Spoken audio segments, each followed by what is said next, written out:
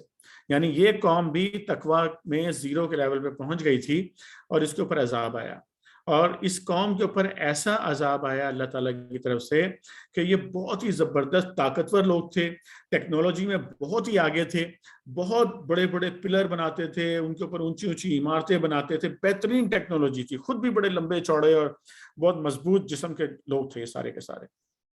لیکن جب ان کے اوپر عذاب آیا تو اللہ رب کریم نے ان کے علاقے کو ریت کی دلدل میں تبدیل کر دیا اور ان کو دھنسا دیا پوری کی پوری قوم کو. یہ ربع الخالی جو ہے ایمپٹی کوارٹر, اس کے اندر دفن ہوئی ہے پوری کی پوری قوم. یہ قوم عاد جو ہے ہود علیہ السلام کی قوم, اتنا زبردست عذاب جو ہے اللہ تعالیٰ نے اس قوم کے اوپر بھیجا. اب باقی تمام جو ہے جو گفتگو ہے نبی کی اور قوم کی کم و بیش اسی طرح ہے جس طرح ہم نے نوح علیہ السلام کے اس میں پڑھی ہے, تو اس کو ہم نہیں دہرائیں گے بلکہ صرف ہم یہاں سے ایک سبق نکالنے کی کوشش کریں گے کہ وہ کیا روٹ کازز ہیں. ایک روٹ کاز تو ہم نے دیکھ لی, یہاں پر کیا روٹ کاز اللہ رب کریم نے بیان کی ہے قوم عاد کے حوالے سے, اسے ہم دیکھتے ہیں.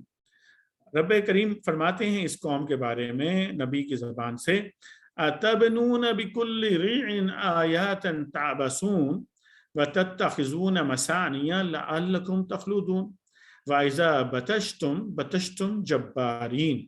تمہارا کیا حال ہے کہ تم ہر جگہ ایک اونچے مقام کے اوپر ایک لا حاصل ایک بے فائدہ قسم کی ایک عمارت بنا دیتے ہو, وتتخذون مسانیا, اور بناتے ہو بڑے بڑے محلات بناتے ہو, بڑے بڑے گھر بناتے ہو جیسے کہ تمہیں ہمیشہ اس دنیا کے اندر رہنا ہے. وَإِذَا بَطَشْتُمْ بَطَشْتُمْ جَبَّارِينَ, اور جب کسی پر ہاتھ ڈالتے ہو تو جبار بن جاتے ہو, جبر کے ساتھ ہاتھ ڈالتے ہو. اب اس قوم کے اندر جو بڑی اللہ رب کریم نے جو بیماری بیان کی وہ یہ کہ ان کے اندر ایک دوڑ لگی ہوئی تھی, ہر آدمی دوسرے سے اونچا ٹاور بنانا چاہتا تھا. ہر جو ہے ایک دوڑ تھی کہ میں ایک اونچی عمارت بنا دوں, میں ایک اونچا سا مونومنٹ بنا لوں, میں بڑا سا محل بنا لوں, بڑا سا گھر بنا لوں. اچھا اگر آپ ویسے ایک سطحی نظر سے دیکھیں تو آپ کہیں گے کہ بھائی ایک گھر بنانے پہ یا بلڈنگ بنانے پہ تو کسی قوم کے اوپر اس طرح کا عذاب جو ہے وہ نہیں آنا چاہیے. لاجیکلی تو آپ یہ کہیں گے کہ لاجیکلی تو بات بنتی نہیں ہے کہ صرف بلڈنگیں بنانے پہ اور محلات بنانے کے اوپر قوم کے اوپر عذاب آ جائے. لیکن میں آپ سے سوال کرتا ہوں, ذرا آپ مجھے یہ بتائیں کہ آپ میں سے جو بہت اچھے پیسے کمانے والے لوگ ہیں ان سے میرا سوال ہے کہ آپ اپنی پوری زندگی کی کمائی کو اگر آپ جوڑ لیں, آپ کتنا بڑا محل بنا لیں گے؟ بہت مشکل ہے. ایک چھوٹا موٹا گھر تو آپ بنا لیں گے, لیکن ایک بہت بڑا گھر بنانا عمومی طور پہ لوگوں کے لیے تقریباً ناممکن ہوتا ہے یہ. ہاں, میں یہ نہیں کہتا کہ دنیا میں سب کے لیے, دنیا میں کچھ لوگ ایسے ضرور ہوتے ہیں کہ جن کے پاس حلال کا پیسہ اتنا ہوتا ہے کہ وہ حلال کے پیسے سے بڑے بڑے گھر اور بڑی بڑی بلڈنگیں بنا لیں. لیکن عموماً جو ہے وہ یہ اتنے بڑے جو ارینجمنٹس ہیں یہ حلال کے پیسے سے عموماً نہیں ہوتے ہیں یہ چیزیں. اور دوسرے یہ کہ جو یہ اونچی اونچی بلڈنگیں بنانے کی جو دوڑ ہوتی ہے یہ بھی جو ہے وہ ایک جائز پیسے سے کرنا جو ہے بڑا مشکل کام ہوتا ہے یہ چیز. تو اس سے یہ پتہ چلا کہ جب کسی معاشرے کے اندر جو ہے وہ دکھاوے کی دوڑ لگ جائے, کسی معاشرے کے اندر اگر میں اس کو یہ کہوں کہ دولت حاصل کرنے کی دوڑ لگ جائے, یعنی کہ اب یہ دوڑ ہی ہے نا کہ بھئی ایک آدمی نے گھر بنایا, دوسرے نے کہا اچھا میرا گھر اس سے بڑا ہونا چاہیے, اس کے پاس یہ گاڑی ہے میرے پاس یہ ہونی چاہیے, اس کے پاس یہ موبائل ہے میرے پاس یہ موبائل ہونا چاہیے. یعنی دوڑ لگی ہوئی ہو معاشرے کے اندر. اور اس کو میں اوور سمپلیفائی کروں تو اس کا مطلب یہ ہوگا کہ اگر اسٹیٹس آف لائف کو, معیار زندگی کو بلند کرنے کی اگر دوڑ لگ جائے معاشرے کے اندر,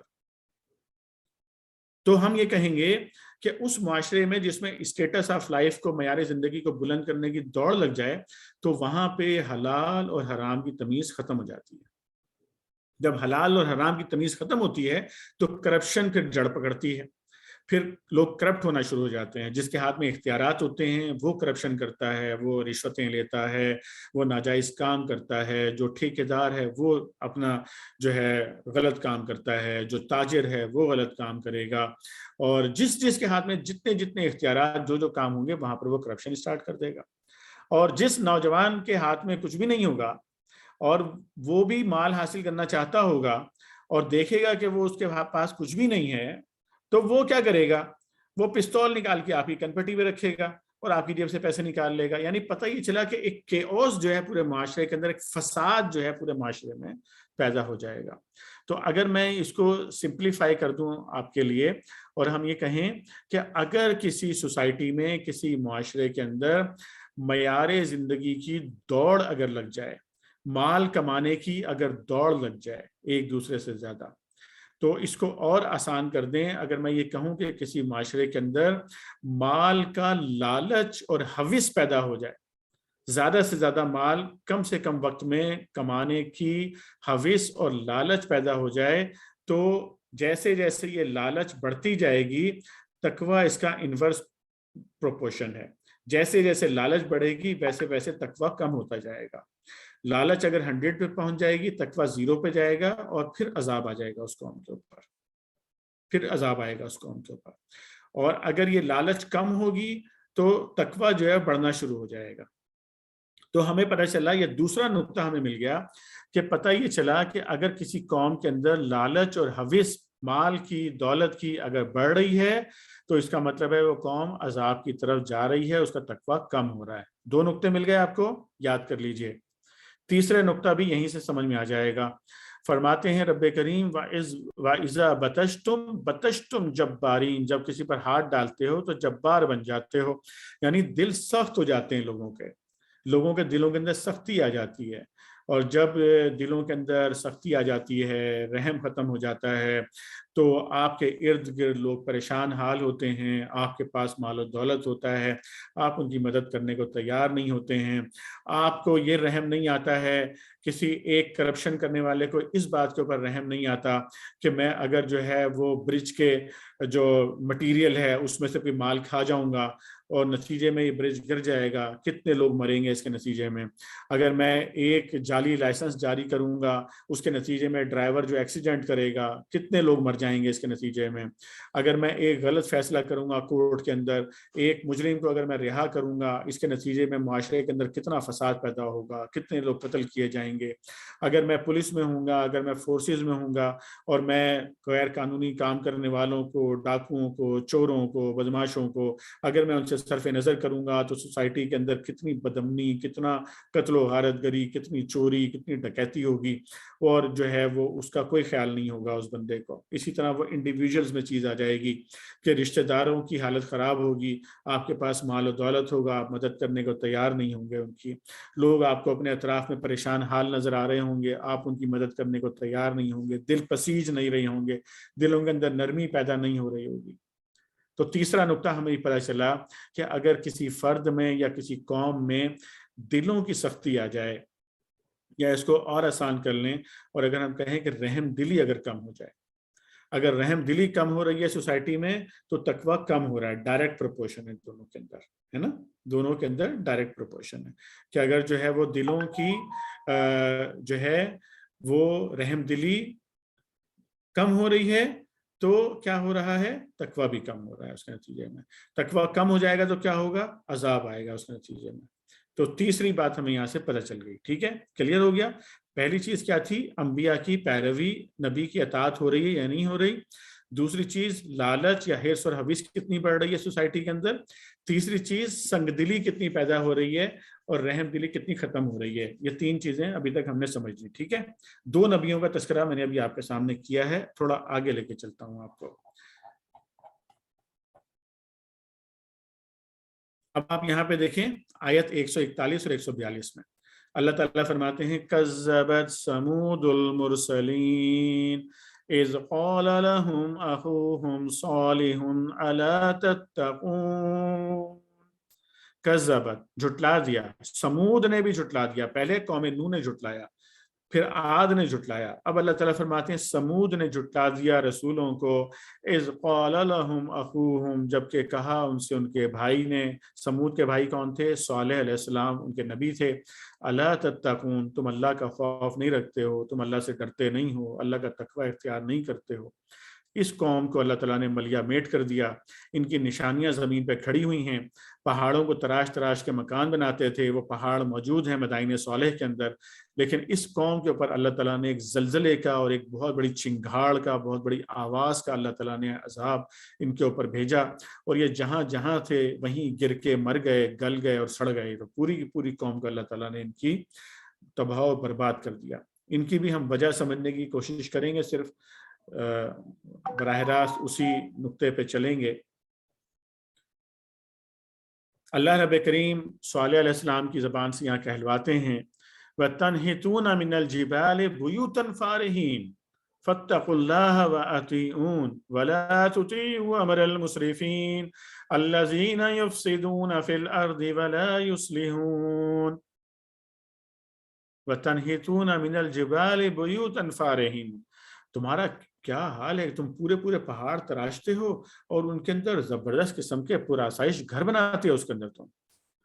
اور پھر فرمایا یعنی اگر میں یہ پورا آسائش گھر بنانے والی جو پورے پورے جبال کو تراشنے والی بات ہے، اگر اس کو آپ پچھلا جو ہم نے نقطہ عاد علیہ السلام، عاد قوم عاد کے اندر ہود علیہ السلام کی قوم میں جو ڈسکس کیا تھا اسی میں اس کو ایڈ کر لیجئے، تو یہ پچھلے والا ہی نقطہ ہم بات کر چکے ہیں، 3 نکات ہم بنا چکے ہیں آلریڈی تقویٰ ناپنے کے پیمانے میں۔ چوتھا نقطہ جو یہاں پہ آ رہا ہے وہ بڑا امپورٹنٹ ہے، ذرا آپ توجہ کیجئے اس کے اوپر۔ رب کریم فرماتے ہیں وَلَا تُطِيعُوا أَمْرَ الْمُسْرِفِينَ الَّذِينَ يُفْسِدُونَ فِي الْأَرْضِ وَلَا يُصْلِحُونَ، مت اطاعت کرو مصرفوں کی، جو اللہ سے پھرے ہوئے لوگ ہیں، ان کی اطاعت مت کرو، یہ لوگ زمین میں فساد برپا کرتے ہیں، اصلاح نہیں کرتے۔ اس قوم کے اندر ایک اور جگہ قرآن میں آتا ہے کہ اس قوم کے اندر 9 پارٹیاں موجود تھیں، 9 پارٹی لیڈرز موجود تھے اس کے اندر، 9 جتھے دار پارٹی لیڈرز تھے اس قوم کے اندر، 9 کے 9 بدماش تھے، 9 کے 9 کرپٹ تھے، کرپشن اس قوم کے اندر پھیلی ہوئی تھی، اور اس کے جو لیڈرز تھے وہ سارے کے سارے کرپٹ لیڈر تھے اس کے، اور اہم بات یہ تھی کہ اس قوم نے ان کرپٹ لیڈروں کو ووٹ ڈالا ہوا تھا، اس نے ان کو کانسنٹ دیا ہوا تھا، اس قوم نے ان کے ہاتھوں کے اوپر بیعت کر رکھی تھی، ان لیڈروں کے ساتھ تھے یہ، جنہوں نے اس قوم کو جو ہے وہ اس قوم کے اندر بدماشی، غنڈہ گردی اور کرپشن کی ہوئی تھی۔ تو اس کے اوپر یہ عذاب آنے کی ایک بڑی وجہ یہ تھی کہ اس کی لیڈرشپ کرپٹ تھی اور قوم لیڈرشپ کے ساتھ تھی۔ دیکھیں بڑا اہم نقطہ ہے سمجھنے کا، سمجھ لیجئے اس کو۔ یہ ہو سکتا ہے کہ کسی زمانے میں، کسی وقت میں، کسی جگہ پر کوئی کرپٹ، بدماش، غنڈہ اور اللہ سے پھرے ہوئے، اللہ کے باغی قسم کے لوگ کہ جو اللہ کے حکم کو نہ چلانا چاہتے ہوں، جو سودی نظام کو چلاتے ہوں، جو اللہ سے پھرے ہوئے کام کرتے ہوں، وہ لوگ غالب آ جائیں کسی جگہ پہ، یہ ہو سکتا ہے۔ لیکن وہ غالب آ جائیں اور قوم ان کے ساتھ ہو، یہ وجہ بنتی ہے عذاب کی۔ اگر وہ غالب آ جائیں اور قوم ان کا ساتھ دینے سے انکار کر دے، تب وہ قوم عذاب سے بچ جاتی ہے۔ تو یہاں پر یہ سمجھ لینا چاہیے کہ اگر اللہ سے پھرے ہوئے لوگ جو ہے ان کے ہاتھوں میں اقتدار اور اختیار آ جائے تو ان کو کانسنٹ نہیں دینا ہے، ان کو ووٹ نہیں دینا ہے آپ نے۔ اگر آپ ان کو ووٹ دیں گے تو آپ عذاب لینے والوں میں شامل ہو جائیں گے۔ تو چوتھا نقطہ ہمیں یہاں سے یہ پتہ چل گیا۔ تھوڑا سا اور آگے چلتے ہیں اور پھر دیکھتے ہیں کہ اللہ رب کریم آگے کیا فرماتے ہیں۔ اب دیکھیے آیت 160 اور 161 غور کیجئے۔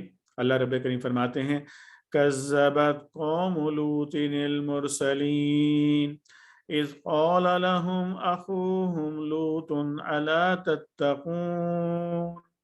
کذبت قوم لوط، قوم لوط نے بھی رسولوں کو جھٹلا دیا۔ غور کر رہے ہیں آپ سب بھائیوں، بہنوں، بچوں، غور کر رہے ہیں؟ دیکھیں آپ الفاظ نہیں بدل رہے، اللہ تعالیٰ کے الفاظ وہی ہیں۔ کذبت جھٹلا دیا قوم لوط نے، قوم نوح نے جھٹلایا، عاد نے جھٹلایا، سمود نے جھٹلایا، اب قوم لوط نے جھٹلایا۔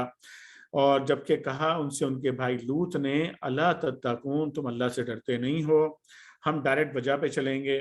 فرماتے ہیں نبی اتأتون الذکران من العالمین وتذرون ما خلق لكم ربكم من ازواجکم، یہ تمہارا کیا حال ہے کہ تم جو ہے وہ دنیا کے لوگوں میں سے مردوں کے پاس جاتے ہو اپنی خواہشات پوری کرنے کے لیے، اور جو کچھ تمہارے رب نے تمہاری ازواج میں تمہارے لیے رکھا ہے تم اس کو چھوڑ دیتے ہو اور مردوں سے اپنی خواہش پوری کرتے ہو۔ یعنی یہ قوم ہومو سیکشول تھی، ہم جنس پرستی کا شکار تھی، اور یہ پہلے لوگ تھے جنہوں نے ہم جنس پرستی دنیا کے اندر شروع کی ان لوگوں نے۔ اللہ رب کریم نے دیکھیے کتنے سخت الفاظ میں فرمایا بل انتم قوم عادون، تم تو جو ہے حد سے ہی گزرے ہوئے لوگ ہو، تم نے تو ساری حدیں تم لوگوں نے تو توڑ ڈالی ہیں، حدیں کراس کر دی تم لوگوں نے۔ تو یہ آج کی دنیا میں اس کو بڑا بڑھاوا دیا جا رہا ہے، بڑی قانونی اس کو جو ہے وہ مختلف ممالک کے اندر جو ہے پروٹیکشن دی جا رہی ہے ہم جنس پرستوں کو۔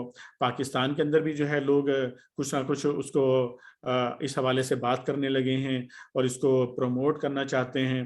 یہ تو بالکل ایک لعنتی ہونے کی نشانی ہے، اور جن لوگوں نے اس کو اختیار کیا، اللہ رب کریم نے کیا کیا اس قوم کے ساتھ؟ آسمان سے پتھر برسایا اللہ تعالیٰ نے اس قوم کے اوپر، اور پھر اس کے بعد اس قوم کو پلٹ دیا، اس کی بستیوں کو آسمان سے پتھر مار کے اللہ تعالیٰ نے ان کو سنگسار کیا، اس کے بعد ان کی بستیوں کو الٹ دیا اللہ رب کریم نے۔ اتنا سخت عذاب ان کے اوپر آیا۔ لیکن یہاں بھی میں چاہوں گا چند منٹ کے لیے آپ میرے ساتھ رکیں اور ذرا تجزیہ کریں اس بات کا، اتنی آسانی سے نہ گزریں اس نقطے سے کہ محض ہم یہ کہیں کہ بھئی ہم جنس پرستی اگر ہے تو عذاب آئے گا۔ ذرا غور کریں کہ ہم جنس پرستی پھیلتی کیوں ہے؟ ہم جنس پرستی اس وقت پہ دیکھیے اللہ رب کریم نے نا مرد کو تخلیق کیا ہے اور عورت کو، اور دونوں کے اندر ایک دوسرے کے لیے اٹریکشن رکھی ہے اللہ تعالیٰ نے، اور یہ فطری ہے، اور دونوں ایک دوسرے سے سکون حاصل کرتے ہیں۔ اس کا اللہ تعالیٰ نے ایک جائز اور حلال طریقہ بتایا ہے کہ نکاح کے ذریعے مرد اور عورت جو ہے وہ ایک دوسرے کے ساتھ ملیں گے اور ایک دوسرے سے سکون حاصل کریں گے۔ اور اس سے پہلے اللہ رب کریم نے کچھ پردے ڈال دیے، یعنی مردوں کو حکم دیا کہ وہ اپنی نظریں جھکا کے رکھیں، عورتوں کو حکم دیا کہ وہ اپنے آپ کو ڈھانک کے رکھیں۔ گویا پردہ ڈال دیا اللہ تعالیٰ نے، اور ایک جائز راستہ بتا دیا کہ اس جائز راستے سے تم لوگ ملو گے، اس کے علاوہ کوئی طریقہ نہیں ہوگا۔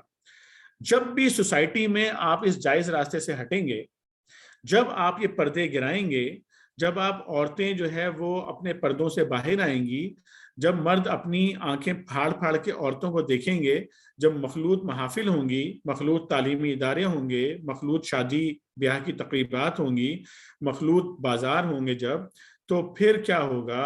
پھر یہ اختلاط آہستہ آہستہ بڑھتا چلا جائے گا۔ نتیجہ کیا ہوگا؟ نتیجتاً جو ہے آپس کی جو دیواریں ہیں وہ گرنا شروع ہو جائیں گی، اور سوسائٹی میں آزادانہ مرد اور عورت کا اختلاط شروع ہو جائے گا، جس کی طرف ویسٹ کی سوسائٹی گئی۔ اور جب یہ آزادانہ اختلاط شروع ہو جاتا ہے، یعنی جو مرد جس عورت سے جب چاہے رابطہ کرے اور جو عورت جس مرد سے جب چاہے اپنا تعلق قائم کرے، جب یہ چیز شروع ہو جاتی ہے تو نتیجہ یہ نکلتا ہے کہ وہ جو فطری انسان کے اندر جو چاہت ہے وہ ختم ہونا شروع ہو جاتی ہے، اور پھر وہ دوسرے راستے کے اوپر چلتا ہے۔ گویا ہم جنس پرستی کی طرف جانے کا راستہ جو ہے وہ بے حیائی کا راستہ ہے بنیادی طور پر۔ تو اگر ہم یہاں سے ایک پوائنٹ بنانا چاہیں تقویٰ ناپنے کا، تو وہ یہ بنے گا کہ کسی قوم کے اندر اگر بے حیائی بڑھ رہی ہے تو تقویٰ کم ہو رہا ہے، یعنی بے حیائی اور تقویٰ جو ہے وہ انورس پروپورشن ہے دونوں کے اندر۔ بے حیائی میں اور تقویٰ میں انورس پروپورشن ہے دونوں کے اندر۔ بے حیائی اگر بڑھے گی، تقویٰ جو ہے وہ کم ہونا شروع ہو جائے گا اس کے نتیجے میں، اور پھر عذاب کی طرف جائے گا یہ چیز۔ اس لیے عزیزان من، بے حیائی جو ہے وہ 5ویں نقطے کے طور پہ آپ آج کے یاد کر لیجئے۔ آگے چلتے ہیں، ذرا غور کیجئے کہ ابھی تک ہم نے 4 انبیاء کا تذکرہ جو ہے وہ پڑھا ہے۔ اب ہم چلتے ہیں 5ویں نبی کا تذکرہ پڑھتے ہیں۔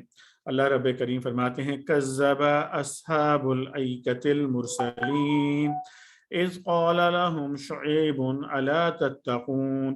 اصحاب الایکہ نے بھی رسولوں کو جھٹلا دیا۔ ایکہ جو ہے یہ وہ جگہ ہے جہاں آج کل تبوک نام کا ریجن جہاں پہ موجود ہے، تبوک سٹی اور تبوک ریجن، یہ وہ ایکہ یہ وہ جگہ ہے۔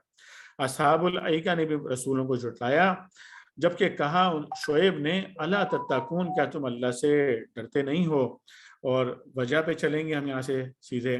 فرماتے ہیں اوفوا الکیل ولا تکونوا من المخسرین وزنوا بالقسطاس المستقیم ولا تبخسوا الناس اشیاءهم ولا تعثوا فی الارض مفسدین۔ فرماتے ہیں پیمانے ٹھیک بھرو اور کسی کو گھاٹا نہ دو، صحیح ترازو سے تولو اور لوگوں کو ان کی چیزیں کم نہ دو، زمین میں فساد نہ پھیلاتے پھرو، اور اس ذات کا خوف کرو جس نے تمہیں اور گزشتہ نسلوں کو پیدا کیا ہے۔ اب آپ دیکھیں کہ یہ قوم جو ہے حالانکہ بڑی مالدار قوم تھی، بڑے اہم مقام پہ یہ لوگ جو ہے رہتے تھے، اس پورے ریجن کا جو ٹریڈنگ تھی، تجارت تھی، وہ ان کے علاقے سے گزرتی تھی، بہت پیسے ان کو ٹیکسوں میں ملتے تھے، بہت پیسے ان کو تجارت سے ملتے تھے، لیکن اس کے باوجود یہ ڈکیتیاں کرتے تھے، لوگوں کے مال چھینتے تھے، اور سب سے بڑھ کر یہ کہ یہ کاروباری طور پر انتہائی بددیانت لوگ تھے، دکھاتے کچھ تھے دیتے کچھ تھے، تولنے میں ڈنڈی مارتے تھے، اور یہ اس طرح کے نقصانات جو ہے پھیلایا کرتے تھے۔ اس کا بھی ذرا 1-2 منٹ کے اندر جائزہ لے لیجئے کہ آپ یہ غور کریں کہ ہم میں سے ہر فرد یا تو وہ کچھ بیچتا ہے یا کچھ خریدتا ہے۔ ہم میں سے شاید ہی کوئی ایسا فرد ہو کہ جس کو اپنی ضرورت کی چیزیں لینے کے لیے کسی تاجر سے واسطانہ پیش آتا ہو۔ ہر آدمی کو واسطہ پیش آتا ہے تاجر کے ساتھ۔ ذرا غور کریں کہ آپ کسی دکان والے سے، کسی کاروبار والے سے کوئی چیز خریدیں، ایک دن وہ آپ کے ساتھ دھوکہ بازی کرے، دوسرے دن دھوکہ بازی کرے، پھر تیسرے دن بھی دھوکہ بازی کرے، چوتھے دن کلائنٹ بھی دھوکہ بازی کرنے لگے گا، یا جھوٹ بولنے لگے گا، یا دھوکہ دینے لگے گا۔ اس سے یہ پتہ چلا کہ جو کاروباری لوگ ہیں، نبی کریم صلی اللہ علیہ وسلم نے جو فرمایا تھا نا کہ میں اور بزنس مین جو ہے جنت میں قریب قریب ہوں گے، تو اس کی وجہ کیا تھی؟ اس کی وجہ یہی ہے کہ بزنس مین کا جو کردار ہے وہی کردار پوری سوسائٹی کا بن جاتا ہے۔ اگر بزنس مین کا کردار اچھا ہے تو سوسائٹی کا کردار اچھا ہوگا، اگر بزنس مین کا کردار خراب ہو جائے گا، سوسائٹی کا کردار خراب ہو جائے گا اس کے نتیجے میں۔ تو اب آپ ذرا غور کر لیں کہ اس وقت بزنس مین کی، بزنس کی، مارکیٹ کی کیا کیفیت ہے۔ کوئی آدمی مارکیٹ کے اندر اپنا پیسہ لگا دے، لوگ اس کا پیسہ کھا جاتے ہیں، کوئی مال سپلائی کر دے، اس کا مال کھا جاتے ہیں، آپس میں تاجر کاروباری لوگ ایک دوسرے کی کاٹ میں لگتے ہیں، دھوکہ دینا، جھوٹ بولنا، کم تولنا، دکھانا کچھ اور دینا کچھ، یہ ایک عام چلن بن گیا ہے بالکل۔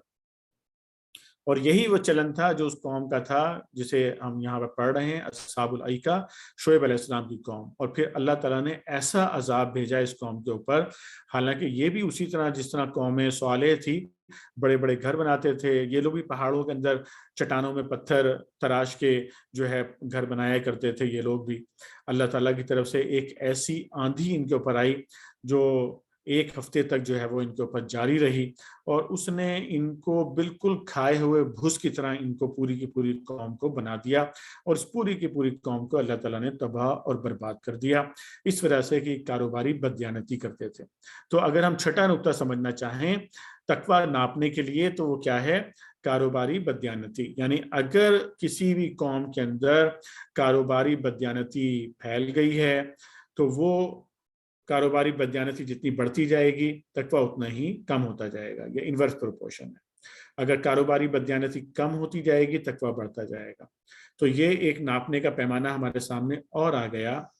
میرے عزیزوں، میرے بھائیوں، میری بہنوں، میرے بچوں، میرے دوستوں، ابھی آپ کے سامنے میں نے قرآن عظیم الشان کی 26ویں سورہ شعراء کی روشنی میں 5 انبیاء کا تذکرہ ابھی میں نے آپ کے سامنے پیش کیا ہے. آپ ذرا نام میرے ساتھ دہرائیے اپنے انگلیوں پر. ہم نے قوم نوح کا تذکرہ پڑھا، ہم نے قوم عاد کا، ہود علیہ السلام کی قوم کا تذکرہ پڑھا، ہم نے قوم سمود یعنی صالح علیہ السلام کی قوم کا تذکرہ پڑھا، ہم نے قوم لوط یعنی لوط علیہ السلام کی قوم کا تذکرہ پڑھا، ہم نے اصحاب الایکہ یعنی شعیب علیہ السلام کی قوم کا تذکرہ پڑھا. 5 نبیوں کی قوموں کے تذکرے ہم نے پڑھے.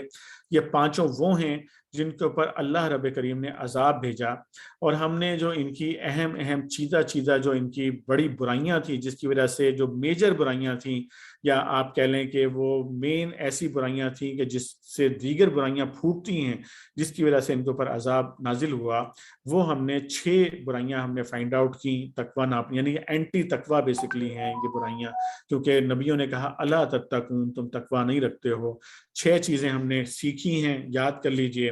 پہلی بات جو ہم نے سیکھی قوم نوح سے وہ کیا تھی کہ اگر کسی قوم کے اندر، کسی فرد کے اندر رسول کی اطاعت جو ہے وہ کم ہو جائے تو تقویٰ کم ہو جاتا ہے، نتیجے میں عذاب آتا ہے.